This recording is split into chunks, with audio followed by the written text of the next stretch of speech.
सत्संग में आना सबसे कठिन काम है। तो माता पार्वती ने कहा कि हे नाथ, ऐसी क्या बात है कि सत्संग में आना कठिन काम है। तो भगवान शंकर ने कहा, बिना राम कृपा आवे नहीं जावे। कहा कि हे देवी, जब तक परमपिता परमात्मा की कृपा नहीं होगी तब तक हम मानव को सत्संग नहीं मिलता है। इसलिए कहा, भागहीन को ना मिले भले वस्तु की भोग, डाक के मुक्का को हो गई पाप का रोग। जो भागहीन मानव है उसको भले वस्तु का भोग नसीब नहीं होता है।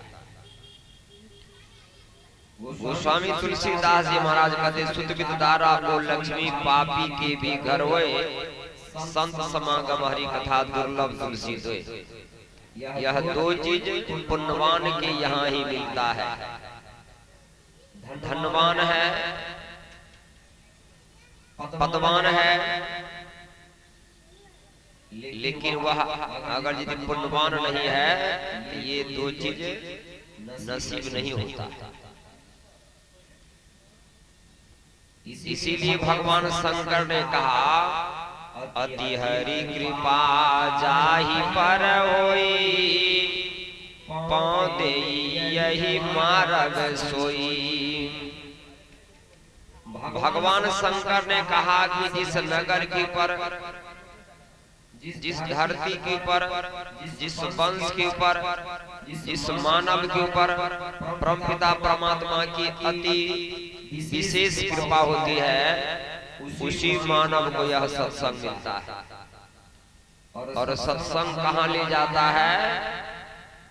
तो कहा, वह जो है स्वयं परम पद की प्राप्ति कराते हैं, जहां पहुंचने के बाद पुनः फिर संसार में लौटना नहीं पड़ता। इसीलिए कबीर साहब कहते हैं, ऊंचा महल अगमपुर जहमा संत समागम होई, जो कोई पहुँचे वही नगरिया आवागमन होई, नगरिया बावरी।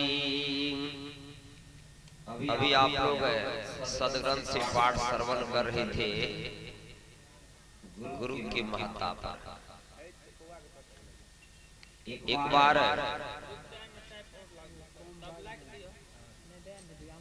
वेदधर मुनि बहुत बड़े सिद्ध पुरुष थे, और उनके पास जब संसार के अधिकतर फल फूल मेवा मिष्टान की बढ़ोतरी हो जाती थी, तो सारे भक्त लोग भी आ जाते थे फलहार करने के चलते, वो प्रसाद पान करने के। जब उसके आश्रम में आमदनी घट जाती थी तो भक्त लोग भी घट जाते थे। यही सोच करके वेदधर मुनि के मन में बात आई कि जब मेरे आश्रम में भक्तों के द्वारा अधिकतर प्रसाद मेवा मिष्टान जब चढ़ावा होता है तो भक्त लोगों की भीड़ लग जाती है, और वह जब प्रसाद आमदनी घट जाता है तो हमारे भक्त लोग भी आमदनी घट जाती है। इसमें परीक्षा लेना चाहिए कि कौन सच्चा भक्त है और कौन कच्चा। एक रोज वेदधर मुनि ने कहा अपने भक्तों से, शिष्यों से, और उस रोज संसार में जितने उनके भक्त लोग थे बहुत सारे मेवा मिष्टान फल फूल इत्यादि लेकर के आ गए थे गुरु के दरबार में चढ़ाने के लिए। यही सोच करके भक्तों की भी अधिकतर भीड़ हो गई। उसी रोज वेदधर मुनि ने कहा अपने भक्तों से, सबको बिठा करके सुनो, हमको ऐसे पूर्वजन्म की कुछ कर्म है जो भोगना पड़े। तो सब भक्तों ने कहा कि गुरुदेव आप तो त्रिकालदर्शी हैं, शंकर मंडल को पार चुके हैं, तो आपको क्या फल भोगना पड़ेगा। कहा नहीं नहीं, फल भोगना पड़ेगा, इसके लिए तुम लोग सेवा करोगे कि नहीं? तो भक्तों ने कहा गुरुदेव कौन सा ऐसा फल है कि भोगना पड़ेगा? तो कहा पूर्वजन्म की ऐसी बात है कि मेरे शरीर में कुष्ठ रोग हो जाएगा, कुष्ठ की बीमारी हो जाएगी और दोनों आंख अंधा हो जाएगा और कम दिन नहीं 21 साल तक यह कर्म फल हमको भोगना पड़ेगा। तो क्या तुम लोग जो है सेवा करोगे? तो सब भक्त जो आमदनी के चलते आते थे, प्रसाद पाने के लिए आते थे, उन लोगों को आके जब गुरुदेव को कुष्ठ की बीमारी होगी और सुनते हैं कि इनका लसन से भी लोगों को बीमारी हो जाती है, यह साधु के पीछे कौन अपना जीवन बर्बाद करेगा? इसलिए यही सोच करके आश्रम से दो करके निकलने लगे। निकलते निकलते सारे भक्त चले गए, मात्र एक भक्त बचा जिसका नाम था सांदीपक। उन्होंने कहा पुत्र सब चला गया लेकिन तुम नहीं गया। विद्याधर मुनि जानते थे कि सच्चा भक्त है ये सेवा कर लेगा, इसीलिए सब चले गए, ये नहीं गया। कहा सब लोग गया तुम क्यों नहीं गया? कहा गुरुदेव मेरे मुअले जगत में सतगुरु बिन कोई नाही, तेहि कारण विनती करो हे सतगुरु तो ही पाही।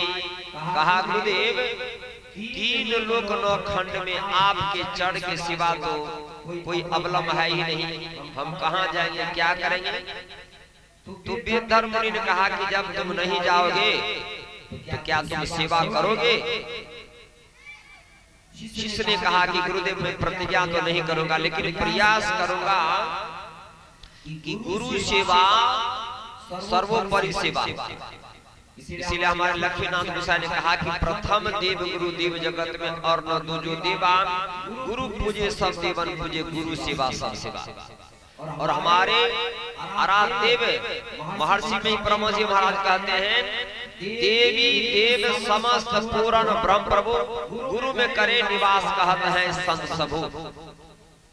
जहाँ गुरु की दरबार लगता है वहाँ 33 करोड़ देवता, 33 को देविया, 88,000 ऋषि और स्वयं पार ब्रह्म परमात्मा सुख रूप से विराजमान हो जाते हैं। इससे बढ़कर के संसार में कोई जग वर्तक है नहीं। इसीलिए हमारे परमपिता परमात्मा भगवान कृष्ण ने कहा श्रेयंद्रम्या ज्ञान यज्ञः प्रतप सर्व कर्माखिलम पार्थ ज्ञाने परिसमाप्ति। भगवान कृष्ण ने कहा कि अर्जुन अश्वमेध जग, वाजपेयी जग, चंडी जग, रुद्राक्ष जग, होम जग, संसार में जितने द्रव्य यज्ञ है सब जग से अत्यंत श्रेष्ठ है ज्ञान जग, जो आज यहाँ मुंडन के अवसर पर हो रहा है। लेकिन किनको मिलेगा? कहा श्रद्धावान लभते ज्ञानम, जो श्रद्धा के पात्र हैं उसी मानव को यह ज्ञान जग सत्संग मिलता है। सबको नसीब नहीं है कि सब लोग सुन लेंगे या करा लेंगे चले चले। तो विद्याधर मुनि ने कहा कि पुत्र सेवा करोगे? कहा गुरुदेव मैं प्रतिज्ञा तो नहीं करूंगा लेकिन मैं प्रयास करूंगा कि आपका सेवा जो है पल पल करूं। समझ गए कि सच्चा भक्त ही सेवा कर लेगा। विद्याधर मुनि चले गए गोदावरी नदी के किनारे वृंदावन में, वह जो है अपना डेरा डाल दिए। डेरा डालने के बाद कुटिया में जैसे निवास किए, रात में ही पूरे शरीर धब्बा धब्बा जो है हो गया, कुष्ठ रोग हो गया। और कुष्ठ रोग में तो मांस कट कट के गिरता है, दोनों आंख अंधा हो गया, सुनता नहीं था। और ऐसी अवस्था में सांदीपक वह जो है अपने गुरु की सेवा करते थे।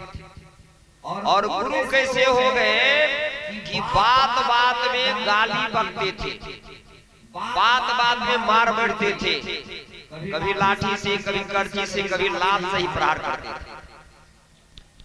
लेकिन सांदीपक जो है एक बार गुरु की सेवा से नहीं होते थे। गुरु के सिवा से नहीं होती।